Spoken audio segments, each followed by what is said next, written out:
And I wanted to bring this into another point because you said oftentimes we slap cute little labels on things to make us comfortable with them. Yeah, it helps you cope with them. Exactly. So like one of the biggest things, and I only talk about this because this was my experience. So if you're somebody that deals with this and it's in a different way, that's okay. But social anxiety, that was a big thing for me. For so long, I had terrible social anxiety. Like literally, I hated going to church because in the hallway, sorry, that sounded bad. I like church for the message, but once in the hallway, it was like, I don't want to talk to people. That's so much social anxiety. And it's funny because I work at the church now. And it's like, even when I started working at the church, that was still a big thing for me where you'd be like, hey, we need to go out and you need to connect with people. And like, we need to grow our volunteer teams. Like we need to make some relationships here. And it was like, oh gosh, like that was probably the hardest thing you could have ever asked me because that makes me so anxious because I honestly hate talking to people because I'm bad at small talk.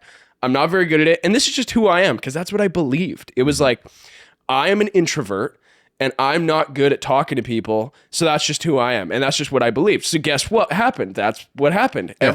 I would always not want to go into conversations. I didn't want to meet new people. I didn't want to do any of that.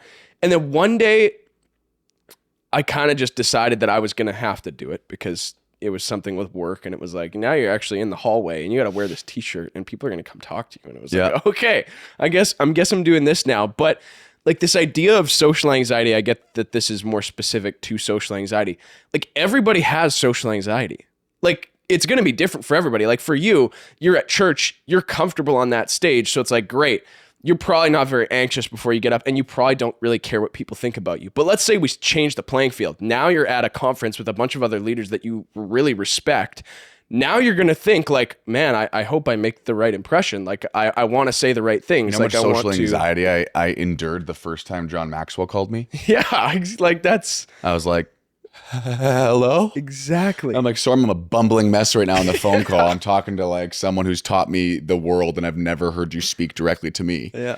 And that was a big one for me. But one thing he said multiple times, and it stuck with me forever, and I think everyone needs to apply that to every area of their life, is you don't do hard things because you're trying to get to easier things. You do hard things because you want to get to harder things. Right. Like and every person that does anything good with their life learns that. They understand that this is hard, but it won't always be hard because I'm going to do it over and over and over and over again. You know what I mean? And so social anxiety, all these different things, I'm not going to get into. I'm not a psychologist. I'm not trained in that. Me neither. And so. And that also, it's like, that doesn't mean we can't talk about it. Right. So it's like, give me a break. We're having a conversation as friends and here we are. So it's like, it is what it is.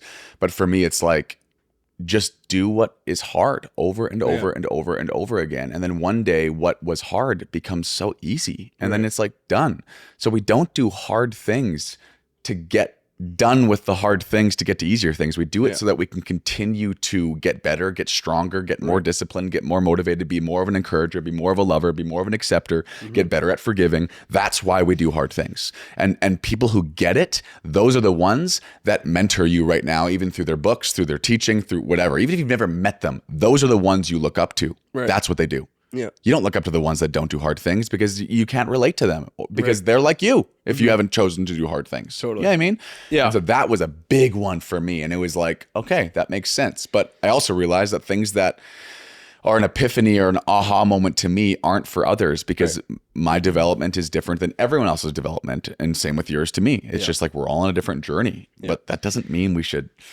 It's just this idea of like pigeonholing yourself of just like, I'm just not a good talker. So like, I'm just never going to be that. And that's what I thought about myself until finally I had to start doing it. So I started talking to people and meeting new people. And I realized that it was like, oh, like the reason that person is really good at like talking to new people and meeting new people is because they've done it before. It's because they practiced, so to say. It's like they have experience, so they're good at it. The fact that you don't feel like you're good at something is just because you got no skin in the game. Yeah. Go get some skin in the game and you're going to be like, oh, wow, like I'm actually not bad at this. Like now I would say like I'm not scared at all to go meet new people or talk to new people or connect. Like I do it every week with my job and also just like in life. And it's funny because I think that, but there is also times where like I still am challenged. Like this is a silly example, but the other day I was at Thermea and I was like, I saw a guy from the Winnipeg Jets, and I'm a big Jets fan. So I just saw this guy, and I'm like, oh man, like I so badly want to go talk to this guy and like make a good impression. The little school kid. Oh yeah, I was just like, I I, really was like, want oh them. man, like I really want to like talk to him, but I don't want to seem weird and whatever. And it's like that social anxiety that kicked in, where it's like normally I don't feel that because I'm so far past where I used to be back then, and I'm comfortable with where I'm at. But now it's like, oh no, the pressure's on. So like I saw him and I didn't say anything to him because I was like, he's at Thermae. Like, for those that don't know what Thermae is, it's a spa. Everybody's like in their swim trunks with their wife doing their thing. And it's like, they don't want anybody coming up to them. So I didn't bother. But then later we were like going to eat at the restaurant in Thermae and he was leaving. And as he was leaving, I was like, oh, I'm just going to like quickly say hi. But as I was like going to say hi, I like totally questioned what I was going to say. And I like tapped him on the shoulder.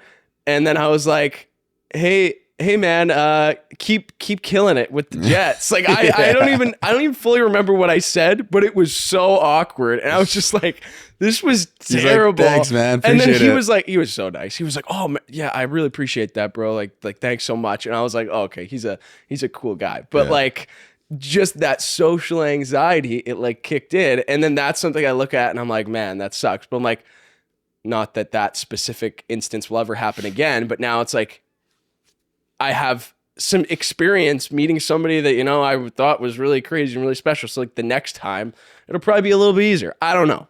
I'm just saying from my experience, the more you do something, the more you challenge yourself to do something, the better you get at it. And I mean, people just, and that's makes the sense. opposite of coping, right? I think that's the nice part about it is that in those messages of authority, I talked about coping, and I think sometimes I over-explain myself or care too much about offending people, because if you're going to be offended, you're going to be offended no matter what I say. But the coping aspect is not that I ever look down on some of the things that people struggle with. It's that I think people just get to a place where they've given up, which is sad. Yeah. And I do view that as sad, because they've gotten to the point where they do believe that they're going to be living with it for the rest of their life.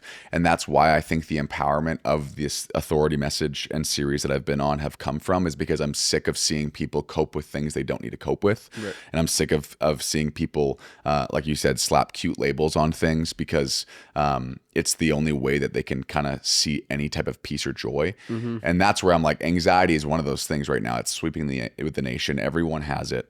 It seems like anyways, and everyone's they're learning to cope with it. And coping mechanisms can be, it could be anything. It could be medication. It could be just every single day going, all right, I just gonna have to learn how do I live with this, right? And I'm not saying anything negative about medication. I'm just saying, for me, it's like, let's get this gone. Mm-hmm. Like, I don't want to subdue. I don't want to paralyze the symptoms in me so that I can figure out how. I want it gone. You know what I mean? Like, I if I'm just sitting here and it's like, I don't want any anxiety. So it's like, and if we know that that's the authority that we've been given in Christ and in the Bible, then why don't we live that way? And why don't we live with that truth of victory rather than the truth of, I guess the Bible didn't mean that you could live with peace, because clearly in 2025, anxiety is sweeping the nation. So that means that the Bible is not valid. And it's like, well, no, maybe the Bible is, but maybe you're living in a way without wisdom, without these different things to counteract that, I guess, for me. So that was a big one for me, because you see it everywhere in the Word.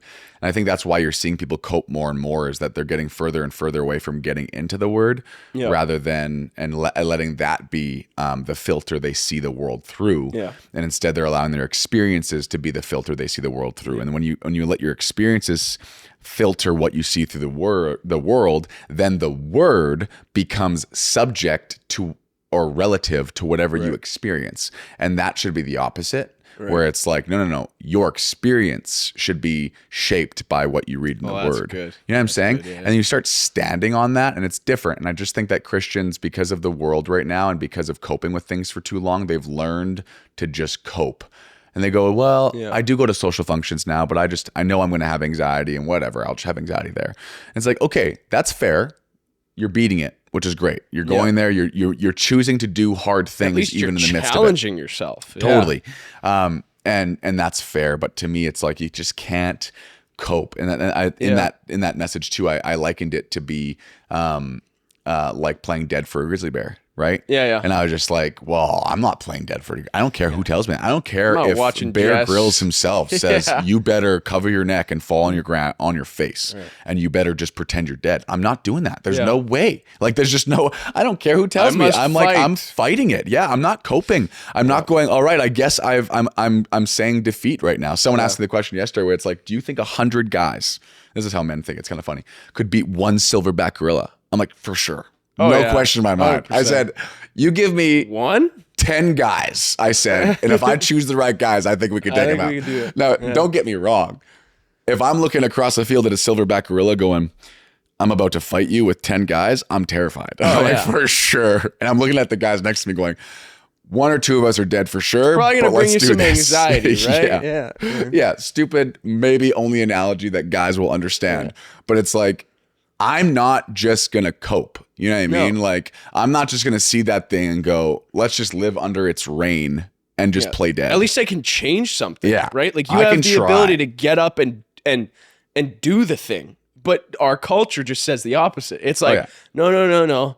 If you feel this way, that's right. And you should just live for the rest of your life like that. And you're just gonna have to cope with it. And it's like, yeah, if you buy into that, then yes, that's gonna be your life. But I loved one of the things you said, which was we want God close enough to comfort us, but not close enough to confront us. Yeah. And I was like, that is so true, because we want to look to the word where it's like, okay, this makes me feel good. This makes me feel like I'm living my life the right way. But then when we go to church and we get hit with a hard message, we're like, oh, I don't think I really liked that. And it's like, yeah, because it confronted you. Mm-hmm. It was like, yo, change your life, because if you don't, yeah, it's going to suck. And yeah, you're going to be dealing with that for forever. And yeah, you're going to be playing dead for the grizzly bear, and he's going to eat you head first because you weren't willing to fight and you weren't willing to change anything. Like, it's extreme to say I'd rather die from fighting the grizzly bear than die from playing dead in front of the grizzly bear. Right. You know what I mean? Yeah.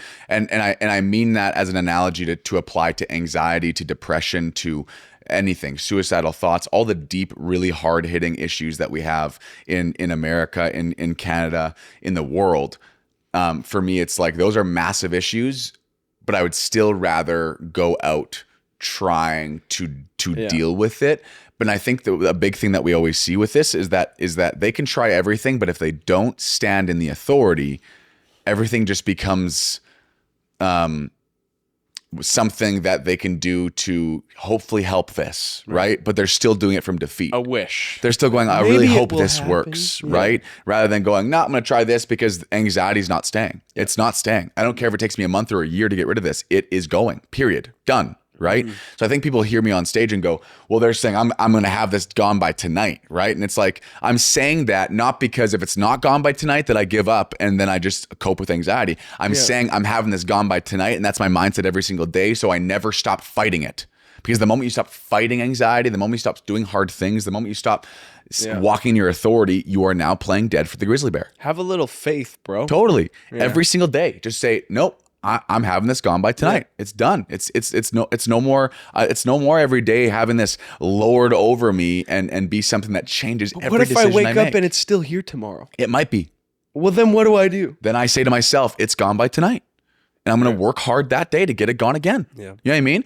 People go, all right, I did it. All right, I prayed. All right, this. It's still like, here. Yeah, keep praying. Keep standing. That's the problem with Christianity, is everyone stands until their experience becomes more true than God's word. And that's the irritating part. And that's what always boggles my mind, is it's like, no, but standing on something means you're standing on something. That's see Mr. Beast and he goes, stand in this circle. And the last one standing here makes $1 million. They'll stand for 7 days straight and they won't eat. You know what I mean? It's like, it's unbelievable. And then all of a sudden on the flip side, it's like someone goes, I've stood for 4 hours and I still feel anxious. I get it. That's hard. And I'm not saying it's not hard, but I am saying stand a little longer, man. Like, just go a little longer than you think you could have. Yeah.